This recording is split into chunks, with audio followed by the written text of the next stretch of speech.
On Wednesday, July the 16th, 2021, in the ICC Exhibition Centre in Sydney, North South Wales, Australia, up and coming prospect, Olympic hopeful Justis Huni is going to be taking on. I guess you could say he's a former NRL rugby league player, correct, Big J? That is correct. Former State of Origin, New South Wales State of Origin captain, Australian representative, and premiership winning captain Paul Gallen with the Cronulla Sharks 2016. So 11-0-1 with 6 KOs. If you don't remember, on the channel for the longtime viewers, he knocked out Lucas Brown just about a little less than a month ago.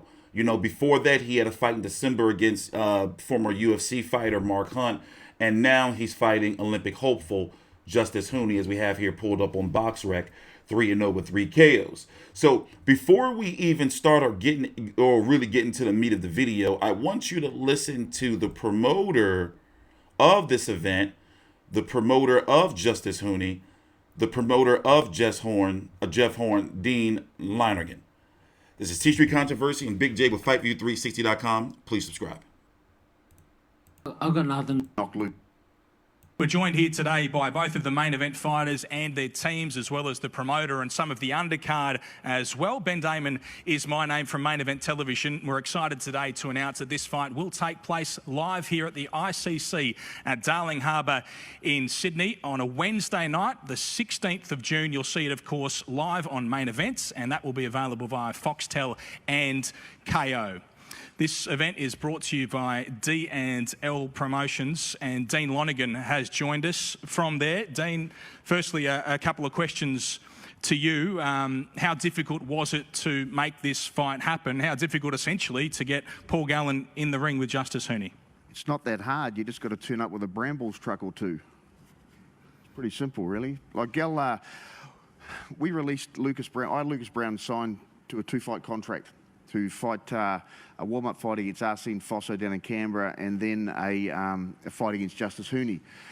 Paul was looking for a fight, I think it was about March, April, when Robert Whittaker couldn't do it. So we released Lucas, as the first part of his contract to fight Paul. I went to that fight in Wollongong and could not believe the outcome when Paul managed to knock Lucas Brown out. And I left that fight quite stunned, to be honest, but I heard on the telecast afterwards, Paul was saying, well, Dino, come and have a chat and, bring me a truckload of cash. So that's what we did. Liam and myself, my son, we put together a proposal to Paul, and a week and a half later we turned up at his place and says, mate, here's what we'd like to do. We'd like not to do one fight, we'd like to do 2 fights. And the reason is very simple, is in my opinion, there is nobody in the world of boxing, full stop, with the exception of maybe Anthony Joshua and Tyson Fury, who can bring the level of media attention to the table for Justis Huni, who is obviously my fighter. And we need to put Justis on the map, and Paul allows us the vehicle to do that. And you'll see a lot of banter backwards and forwards between Paul and myself and Justis and what have you in the media. But at the end of the day, this is it's a good deal for Paul. It's a good deal for us. Everyone gets out of it what they want. And we wanted to do it twice for the simple fact that, we can't get the media or anyone else that Paul brings to the table. And as a result, Paul's going to get belted twice. You've been pretty outspoken about that, Dean. You don't seem to give Paul Gallen much of a chance. Is that fair? Paul's got less chance of winning any one of these fights than what he had as captain of State of Origin against Queensland. I think once in eight or nine Origins they won. Well, he's got way less chance than that, I can tell you. I watched Justis Huni spar today. It's the first time I've seen Justis spar close up for quite some time. He's gone to another level. And I've got to tell you, Paul's in a whole world of pain. He's moving away from... And I gave Paul Gallen his first fight, going back to Fight for Life days in New Zealand a long time ago, and he started the journey back then. And I would say that Paul has been, and this is no disrespect to Paul, but he's been in the entertainment/circus fighting game. Now he's moving into the hurt game, and it's a whole different ball game. And Justis is going to inflict a lot of hurt, and he's going to find out what it's like with a real boxer. And I take my hat off to him for what he's done so far. I've got nothing but enormous respect. He works. I've never seen a man work so hard, both physically at what he does and also out of boxing. He's got a huge amount of work on with Channel 9 and Triple M. And he does a huge amount of work, and he coaches his kids, and he's a very, very busy man. But at the end of the day, we're in the boxing business, and at this level, we're in the hurting business. And this is where Paul's going to find out that he's taken a step too far. And no amount of money, and he is going to make a lot of money, and good on him, but no amount of money will take the fear out of his stomach that he feels walking into the ring with this beast beside me. Because I'm telling you, this kid can really fight.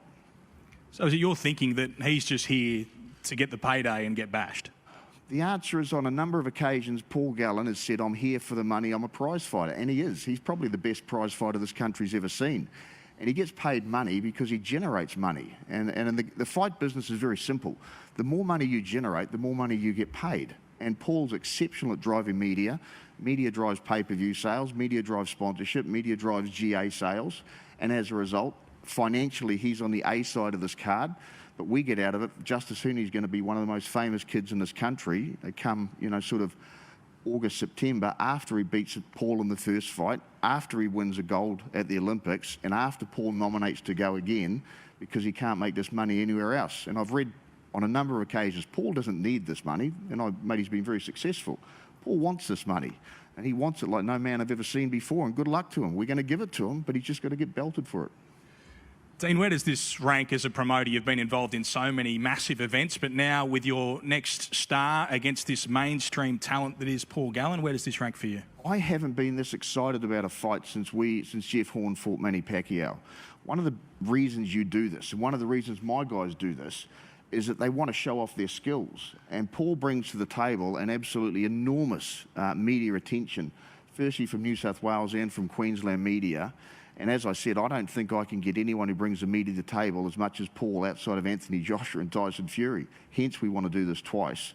And I'm very, very excited about the event. I know that I'm very, very confident in Justis's ability to do what Justis says he's going to do and what we think he will do. But also, after the Lucas Brown, I have to say, debacle, where Lucas just didn't stand up. This is now boxing versus rugby league. And, Paul's come through and he's done an amazing job with what he's done, but we need Justis to step up to the plate and knock him out, and that's what's going to happen. Tell us a little bit about this undercard, because we've got two of... All right, we'll stop him right there, but he just said a whole lot in a little bit of time. So first and foremost, there's a rematch clause, right? It sounds like there is, yeah. It sounds like they're going to do 2 fights. So For after the Olympics for August, September. That's it, Correct. Correct. Yeah, I think the boxing only lasts 3 or 4 days in Olympics. That's about right, isn't it? It only lasts 3 or 4 days. Something like that. Yeah. Well, they have to stay there. I think they have to stay there for the whole thing anyway. But anyway, it makes no difference. Yeah, but there'll definitely be another fight once he gets back from Japan in the Olympics, and if they're going to do it again, yeah, fine, no worries. I don't have any drama with that. But you can see he's really fired up about this. Yeah, fight, and he's really confident. And one thing that keeps coming up is money, money, money, money, money, money, money, and how much money that they're throwing at Paul Gallen because he drives the numbers, he brings in the media, he has the fan interest. So the question is what are the rumors of or anything that's floating around about what Paul Gallen could possibly be making?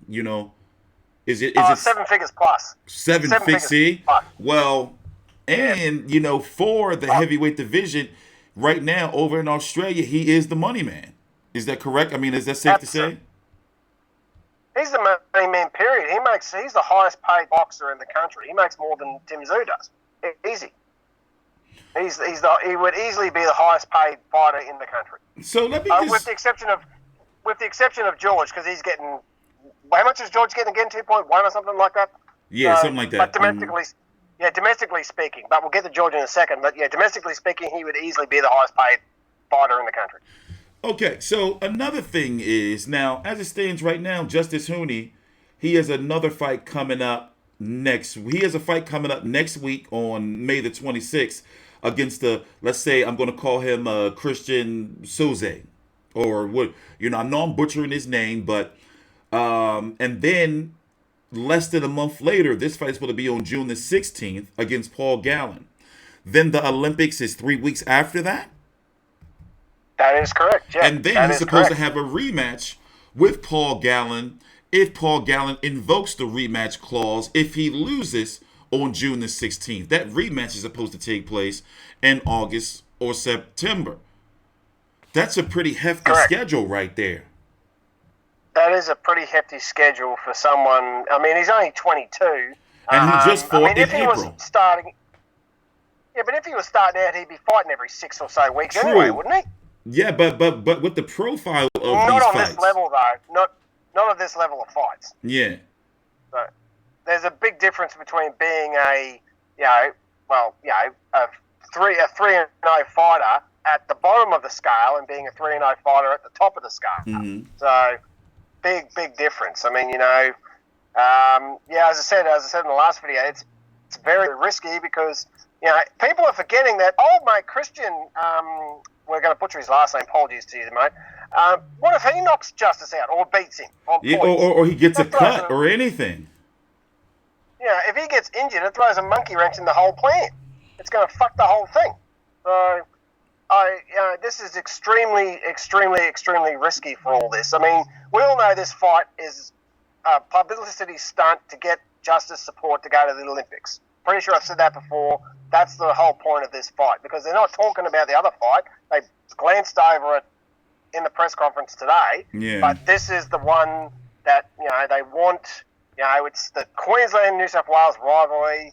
They want people to get behind Justis so when he goes overseas to Japan, people are actually watching the Olympics because in Rio, we didn't do so flash and we didn't do so flash in London either. So, the last couple of Olympics for Australia were pretty poor compared to, 15, 20 years ago. So...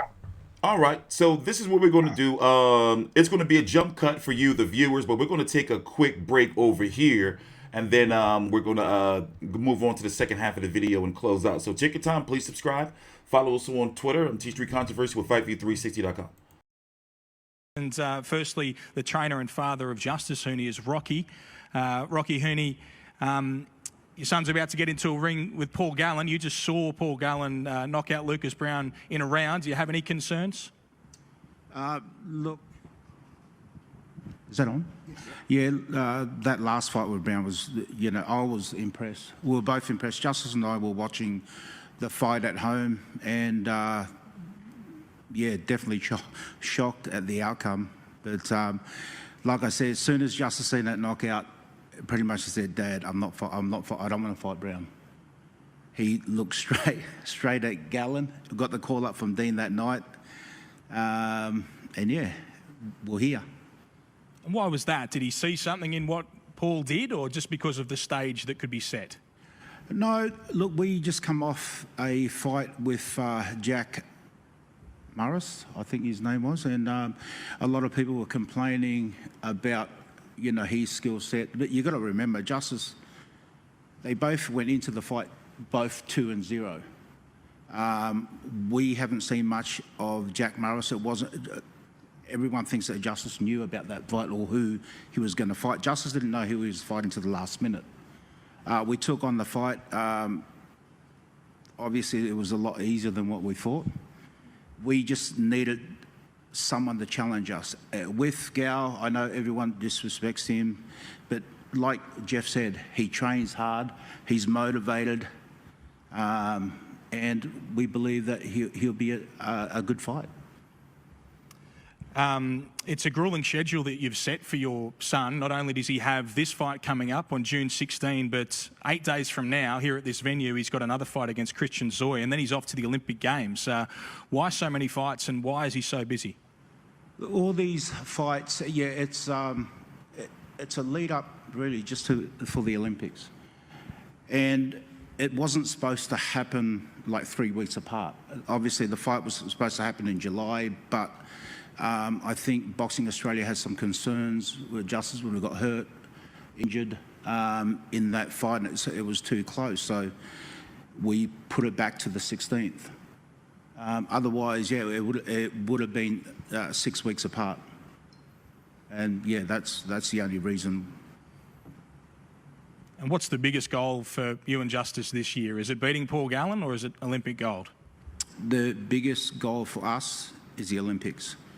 Only because it's a dream that he's had since he was 7 years old. And look, Gallen, is, you know, one of the legends. I respect him as a footballer, as a person. I haven't met him formally until today, but yeah, he seems like a nice guy. It's nothing against Gallen. He's a footballer. Justis is a boxer. They're completely two different things. He hasn't fought an actual boxer. Like in Gallen's own words, there's no one on Gallen's list that I wouldn't put Justis up against. And we can just start right there. So right there, you know, let me just tell the viewers that me and Big J, we both watched the press conference. The press conference is actually uploaded right now live on the channel. And the reason why we chose Rocky Huni to speak instead of Paul Gallen or Justis Huni is because, to be honest with you, they really didn't say much. You see what I'm saying? So I chose Lanigan and Huni because they're pretty much giving you the meat of the press conference. And I know a lot of you have told me many times that, you know, you just want the press conferences broke down, like who do we listen to, you know, who do we don't. So that was the meat right there. But right there, do you agree with him? I mean, listen, he's right. There's levels to it. And Huni is a boxer. He's been a boxer his whole life since he was 7 years old, or probably before that. That's when he first started dreaming of the Olympics. So he maybe was interested in boxing even when he was younger than that. But right now, me personally, I like Paul Gallen. You know, he is the money right there over in Australian boxing, not in the heavyweight division, but in Australian boxing as a whole. But Huni has the pedigree. He is a boxer. He's not a rugby league player. Your opinion, Big J, on Rocky's, his father's comments, and also on your prediction on the fight?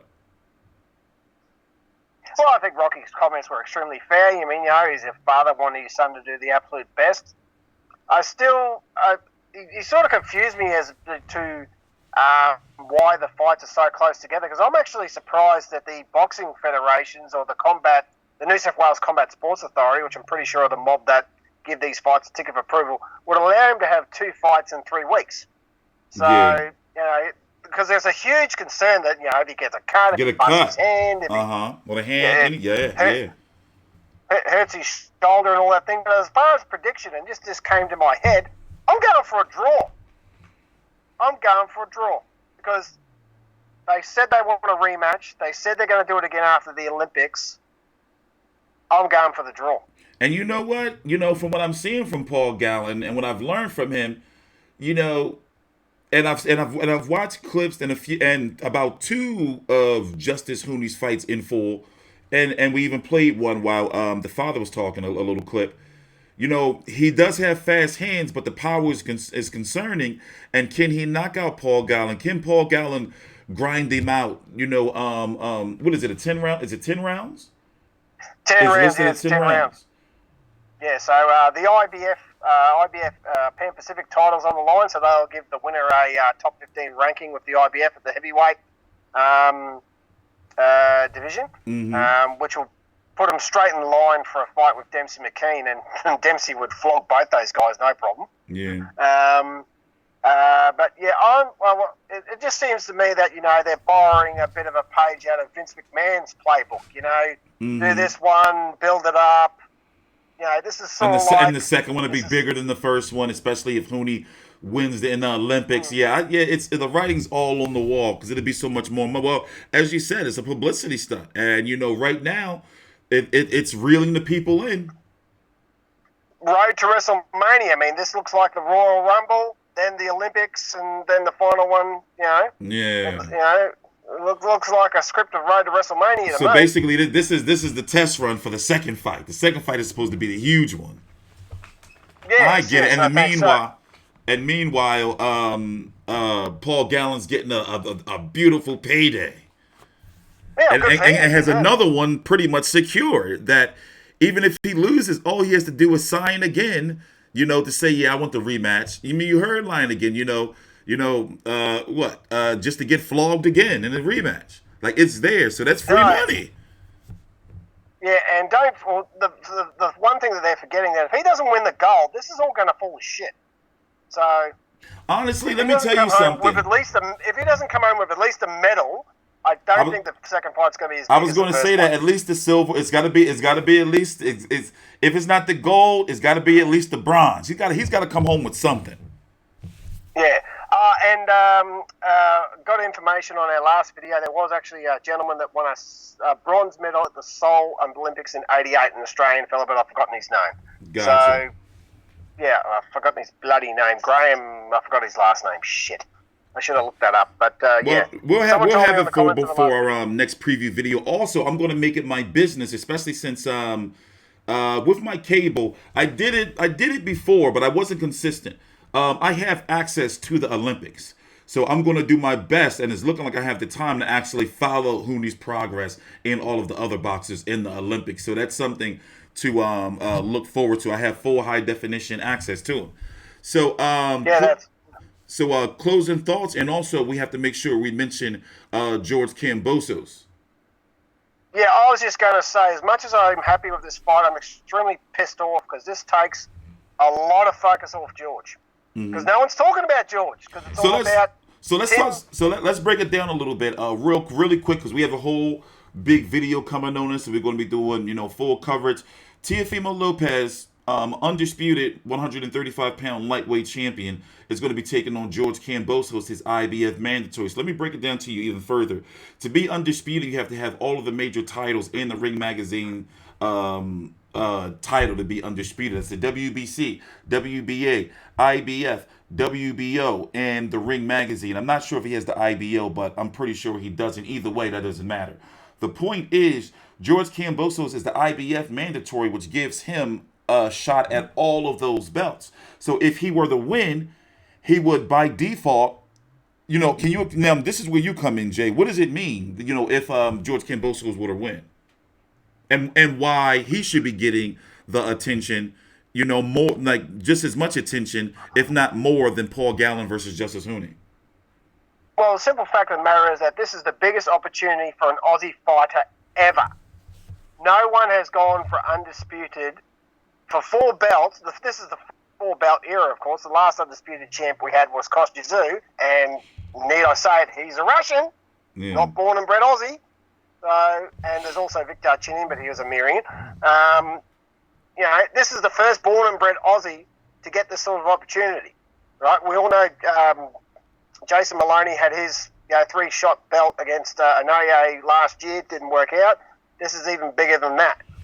And considering that we've never had a major world champion at lightweight, we had Michael Katsidius come close.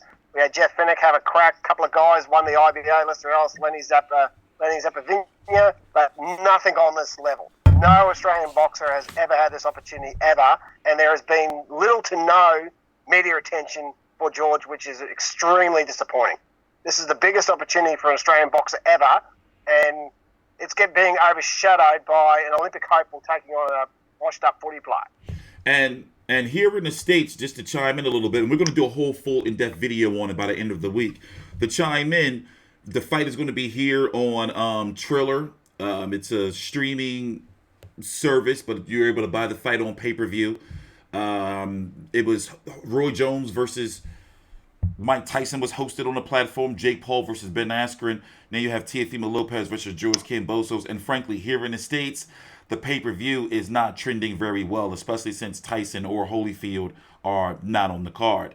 But to jump back to wrap this video up, look, I'm going to go ahead and give my final prediction. I do have Justis Huni by decision, but I wouldn't be surprised if it's a draw. It's hard for me to see from what I've learned from Paul Gallen to see him getting knocked out, and shout out to him for making a lot of money. Your closing thoughts? I'm exactly the same. Good on Paul, good on Justis, they're bringing, you've got to look at the positives, but unfortunately, the focus should be on what George is getting up to for Australian media, but it's just not. It's very, very, very disappointing. But still, having said that, this is a fantastic opportunity for people to jump on the Justis Huni bandwagon. I'm already jumped on it. I hope the kid brings home the gold, and good on him. So let's get past this one, get him to the Olympics, and hopefully he brings home the gold. All right, and you will be hearing from us plenty more until, fight week, and definitely during fight week. This is TstreeT Controversy and Big J with FightView360.com. I'm going to put the links to our Twitter and social media down below in the description box. Please take your time out, like the video, and subscribe.